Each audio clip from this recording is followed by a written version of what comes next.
It's for the 109th Assembly race, and it's a little bit unusual because it's an open seat this time. Pat Fahey has held it for a decade plus. She is moving on. She's running for Senate, so this seat is open, and there is a Republican candidate in that race who's been a guest of this show before because she ran for mayor in Albany once upon a time. Alicia Purdy is her name, and she joins us live right now on WGY Mornings. Alicia, welcome back. Hey, good morning. Thanks. You actually ran for this seat as well last time around. Well, you started to run for the seat, but then things went a little bit sideways, and I always gave you credit then, and I just want to mention this again now. Something happened with Pat Fahey of a very personal nature, the loss of her son, and you just said, we're not doing this. I'm not going. I did. And I couldn't do it. I really felt a check in my heart to say this is not the season. And I've always thought that spoke volumes about you and who you are. When your opponent was weak and wounded and had something very terrible happen to her, rather than try and seize the opportunity and go, hey, we have a path here. You said, no, I'm out. Because again, there's things bigger than this. We all lose sight of it during elections. But in the end, whether you win or lose, Alicia, life is going to go on, right? And in that moment, she didn't need to be campaigning against you. No, and part of my character as a person is I don't kick people when they're down. That's just not something I do as a person, and I would never want to forget my humanity or the human. And I'm the mother of 5 children. I just can't even know that kind of pain. And like I said, it wasn't even a hard call. I didn't even have to really let go, even though I'd worked so hard to get on the ballot. It was an easy decision to say this is a woman in tremendous suffering, and I'm not going to come at her right now. With that said, you have run for office before and seen it to its conclusion, and you know how hard it is for a Republican to win. By hard, I mean forget it. Except that this one is an open seat, so that does add a little layer of intrigue to it. The year that I ran technically against Pat Fahey, my name remained on the ballot into November. I couldn't take it off at that point in time, and I got 10,000 votes. I didn't even lift a finger.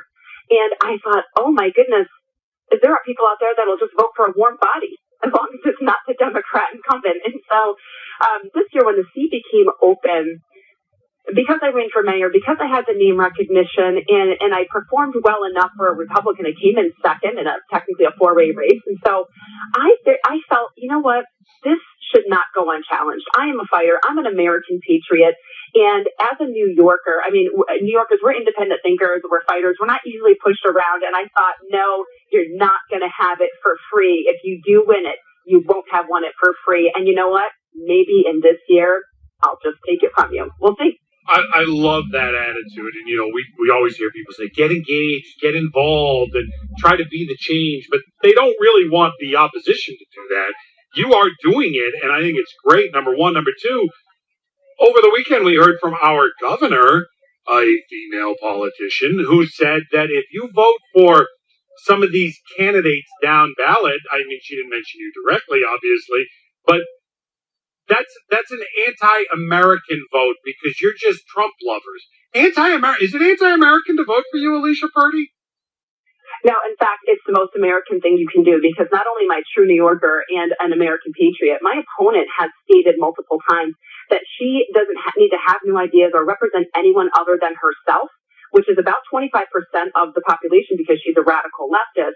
I would say voting for true America would be voting for me because I'm just a common sense New Yorker running for assembly in the capital region. I'm fiscally conservative. I represent the 75% of us who would be left over. And I do have the honor of saying that when I ran for mayor in 2021, Kathy Hochul, I reached my hand out on Lark Street in Albany to shake her hand, and she slapped me good and in a mean way. She slapped my hand away and turned and left. And I thought, oh, so you do know who I am. Wait a second. She let me just make sure you're not saying this metaphorically. She actually slapped your hand away. She literally slapped my hand away from her. I had a friend with me, and I was completely gobsmacked. But I recovered quickly, and I said, oh, so you do know who I am. So she turned and walked away because she was with Kathy Sheehan. They were walking down taking shots on Lark Street during Lark Fest. And I take it as a badge of honor that if she wants to slap my hand away, I'm doing something right, and I represent the very people she openly despises. It's 75% of New Yorkers. Okay, so we know we've actually got a win on our hands. There's a lot of things I don't like about Kathy Hochul, but that story is moving way up into the charts because, Alicia Purdy, I know you know this, but back in 2016 when Hillary Clinton was running for president, Madeleine Albright, who had been Secretary of State at one time in this country, said, there's a special place in hell for women that don't support women. And that was the Democrat philosophy at the time. And then they sort of walked it back or whatever. Meanwhile, here's a woman in office who's meeting another woman who's running for office, and she's actually slapping you. She did, and you know what? Her bodyguard checked me very hard and caused me to stumble off to the side, and I thought maybe it was a mistake. I stepped forward again to shake her hand. He body checked me again, and so I actually grabbed his shoulder, and I said, if you touch me again, I'm going to scream so loud, you're going to be on the news tonight. I said, get out of my way. And so he did, and that's when I reached forward to shake her hand, and she slapped me, and I was like, all right, we're in this. We're okay.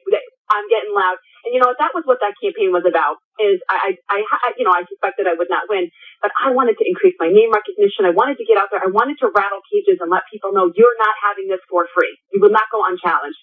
And so that's been my perspective this entire time, and it's my perspective this year as well.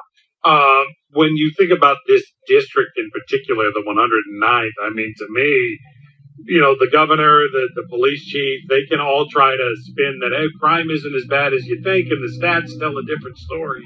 Where you're talking about, and when we're talking about Albany, crime. That's the top 10 issues right there for me. Yeah, we could write a new book called Crime and No Punishment in the city of Albany.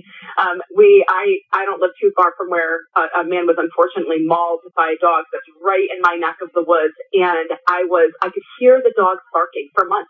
It was horrible. It was so upsetting to realize that they had actually caught these people months beforehand and let them go. And my opponent is a big supporter of bail reform. And I mean, talk about tone deaf. Crime. We're overrun. Everyone can see it. And I hope that this year they do something about it, because that is New York. And it feels so helpless to just make a little vote, but not, we have the numbers. If people will just, we have 6 million gun owners in the state of New York who the Second Amendment is, you know, they're coming after their rights.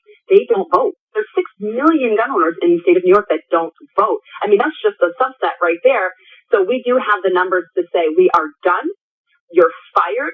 And we're going to replace you, because that's our job and our right as people under the United States Constitution, is to fire the people we don't like. But in New York, we do have to vote. You can't just throw them out of office. You do have to vote. Get your friends, get your family, get your neighbors. This is an exceptional election. So this year, regardless of party, we're making an exceptional vote. We can fight about the other stuff later. This year, the House is on fire. It's not about parties. It's about New York.